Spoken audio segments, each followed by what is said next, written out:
आदाब। अमेरिका की आज की अहम तरीन खबरों के साथ मैं हूं रेहान सैयद। अमेरिका में कोरोना वायरस के शिकार अफराद की तादाद 7.5 लाख से जायद हो गई है, जबकि हलाकतें 37,000 से भी जायद बताई जा रही हैं। इसके साथ जो मरकज़ी शहर है वो न्यूयॉर्क है, और न्यूयॉर्क में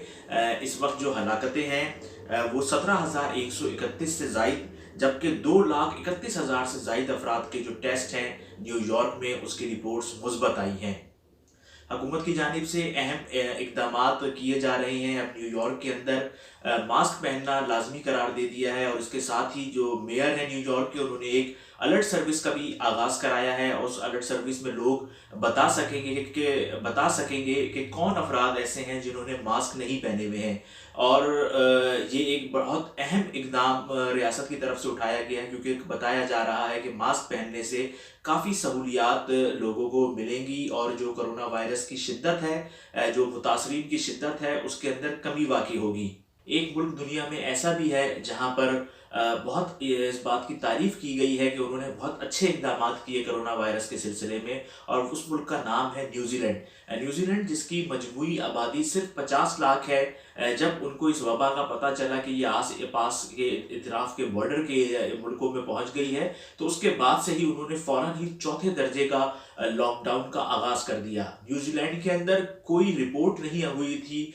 किसी को भी ये रिपोर्ट नहीं हुआ था कि वो कोरोना वायरस का शिकार है, लेकिन एहतियाती तदाबीर के लिए रियासत ने अहम इकदाम किया और चौथे दर्जे का लॉकडाउन किया। लोग घरों पर रह गए, बॉर्डर्स बंद कर दिए गए, ट्रांसपोर्ट बंद कर दी गई, तो उससे उसके नताइज बहुत अच्छे आए। और सिर्फ इस वक्त दुनिया में सबसे कम हलाकतें न्यूजीलैंड में हुई हैं, जिनकी तादाद सिर्फ 9 है, जबकि जो वहाँ पे मुतासरा अफराद की तादाद है वो 1230 के लगभग है। तो इस वक्त सबसे ज़्यादा तारीफ़ की जा रही है वज़ीर आज़म न्यूजीलैंड की, कि उन्होंने बहुत बेहतर वक्त पे और मरबूत तरीके से कोरोना वायरस से अपने मुल्क को बचाया है। लेकिन अगर हम बात करें इस वक्त अमेरिका की, तो अमेरिका के अंदर एक तरफ तो कोरोना वायरस के शिकार अफराद की तादाद में इजाफा हो रहा है, हलाकतों में इजाफा हो रहा है, तो दूसरी तरफ अब लोग भी परेशान हैं। इसी में हम देखते हैं जो 3 रियासतें हैं अमेरिका में, जिसमें मिनीसोटा है, मिशिगन है, वर्जीनिया है, यहाँ पर गुज़िश्ता दिनों मुज़ाहरे किए गए जो कारोबारी अफराद थे उनकी तरफ से, और उन्होंने कहा कि जो कारोबार है उसको खोला जाए। और हमने देखा कि अमेरिकी सदर डोनाल्ड ट्रंप ने भी इस हवाले से ट्वीट किया, और उन्होंने कहा कि इन रियासतों को आज़ाद कराएं। मैं यहाँ पे आपको ये बात बता दूं कि अमेरिका में जो ये 3 रियासतों के गवर्नर्स हैं वो डेमोक्रेटिक पार्टी के हैं, जबकि जो अमेरिकी सदर डोनाल्ड ट्रंप हैं उनका ताल्लुक रिपब्लिकन से है। लेकिन उनका ट्वीट आया, उन्होंने कहा इसको आज़ाद कराएं। इस वक्त जो अमेरिकी सदर डोनाल्ड ट्रंप हैं उनकी ये कोशिश है कि मुल्क को कारोबार के लिए खोला जाए, क्योंकि माशी तौर पे बहुत गंभीर मसाइल का सामना आने वाले दिनों में अमेरिका को हो सकता है। लेकिन जो गवर्नर्स हैं वो एहतियात कर रहे हैं। एबीसी न्यूज़ के मुताबिक न्यूयॉर्क में उन्होंने एक स्टडी की है, एक तहकीक की रिपोर्ट एबीसी न्यूज़ जो है अमेरिका में उसने दी है, जिसमें उन्होंने बताया है कि न्यूयॉर्क में जो लोग मर रहे हैं, जो हलाकतें हो रही हैं, उनमें सबसे ज़्यादा हलाकतें जो हैं वो सिया फाम बाशिंदों की हैं, और तकरीबन ये 2000 के लगभग है। जो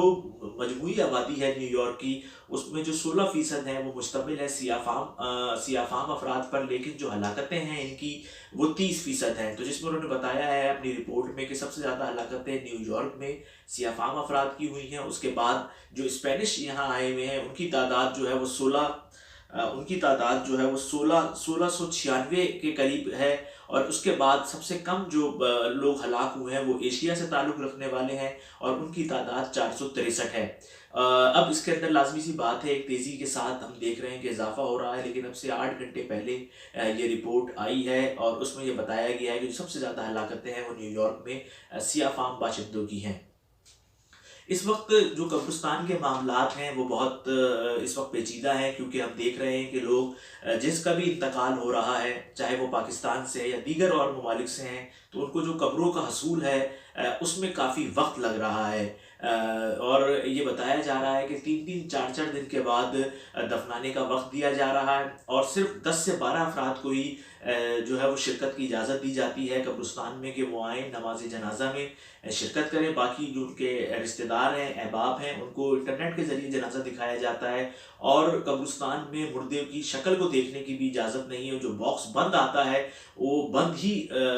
ہی اس کو جو ہے وہ اندر دفنا دیا جاتا ہے،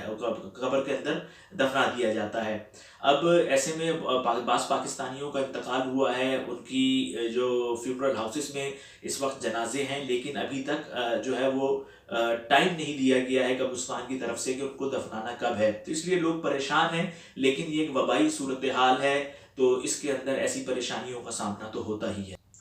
اور آج زلفی بخاری جو اوورسیز پاکستانیوں کے معاون خصوصی ہیں، انہوں نے بھی امریکہ میں پریس کانفرنس کی ہے۔ جو اہم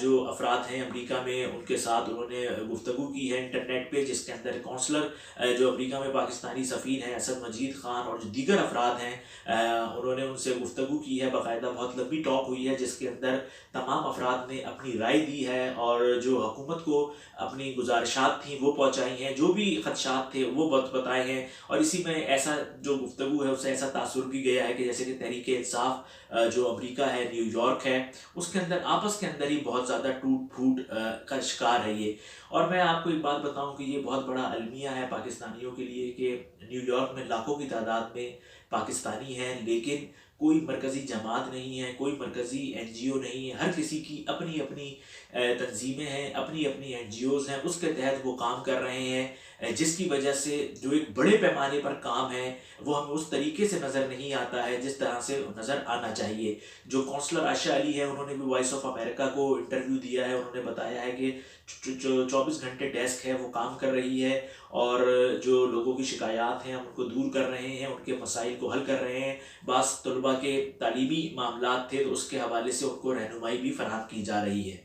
آخر میں آپ کو بتاؤں کہ جو بھارت کا جنگی جنون ہے وہ کم نہیں ہو رہا ہے، اور ہم دیکھ رہے ہیں کہ اس ایک ایسے وقت میں جب دنیا ایک اتنی بڑی وبا سے لڑ رہی ہے، اور بھارت خود اس پینڈیمک کا جو ہے وہ شکار ہے، وہاں پہ غربت ہے، لوگ پریشان ہیں، بھوک ہے، لیکن ایک ایسے وقت میں اس نے امریکہ کے ساتھ ڈیل کی ہے، اور یہ ڈیل جو ہے وہ میزائل سسٹم کی ڈیل ہے۔ 9 کروڑ 20 لاکھ ڈالر بھارت اپنے جنگی جنون پر خرچ کر رہا ہے، اور امریکہ سے یہ میزائل سسٹم اس نے خریدنے کا معاہدہ کیا ہے۔ آپ اس سے اندازہ لگا سکتے ہیں کہ کس قدر جو بھارتی ریاست ہے وہ ایک جنگی جنون کے اندر مبتلا ہے، کہ جس وقت پوری دنیا اس بات پہ توجہ دے رہی ہے کہ لوگوں کے مسائل حل کیے جائیں، ان کو صحت کی بہتر سہولتیں فراہم کی جائیں۔ ہم دیکھ رہے ہیں کہ امریکہ جیسا ملک جس نے اپنے لوگوں کو بہترین سہولیات فراہم کی ہوئی تھیں، وہ بھی اس وبا سے نمٹ نہیں پا رہا ہے، اور انہوں نے کہا کہ اور صحت پہ ان کو اور مزید اب آنے والے دنوں پہ خرچ کرنا پڑے گا۔ تو ہم ایسے میں دیکھ رہے ہیں کہ بھارت کی جانب سے جہاں کا نظام خود پاکستان جیسا ہی ہے، کوئی اتنی آئیڈیل صورتحال بھارت کی نہیں ہے، لیکن اس کا آپ جنگی جنون دیکھیے، اس نے ایک مشکل وقت میں بھی امریکہ کے ساتھ یہ ڈیل کی ہے، اور 9 کروڑ 20 لاکھ ڈالر کا میزائل سسٹم جو ہے وہ خریدا ہے۔ اس پر پاکستان کی جانب سے کافی تنقید کی گئی ہے، اور یہ کہا جا رہا ہے کہ اس سے ہو سکتا ہے کہ خطے میں عدم توازن پیدا ہو، اور ایک ایسے وقت میں جب پوری دنیا متاثر ہے ایک عالمی وبا سے، بھارت کی طرف سے جو یہ ڈیل سامنے آئی ہے، لوگ اس پر حیران ہیں کہ 9 کروڑ 20 لاکھ ڈالر نہ کہ وہ اپنے ملک کے لوگوں پہ، غربت پہ، اور جو صحت اور تعلیم پر خرچ کریں، لیکن ان کا جو جنگی جنون ہے مودی صاحب کا وہ کم نہیں ہو رہا ہے، اور وہ اسی وجہ سے ہم دیکھ رہے ہیں کہ اب انہوں نے 9 کروڑ 20 لاکھ ڈالر کی یہ ڈیل کی ہے۔ آج تک کے لیے اتنا ہی، کل آپ سے پھر ملاقات ہوگی۔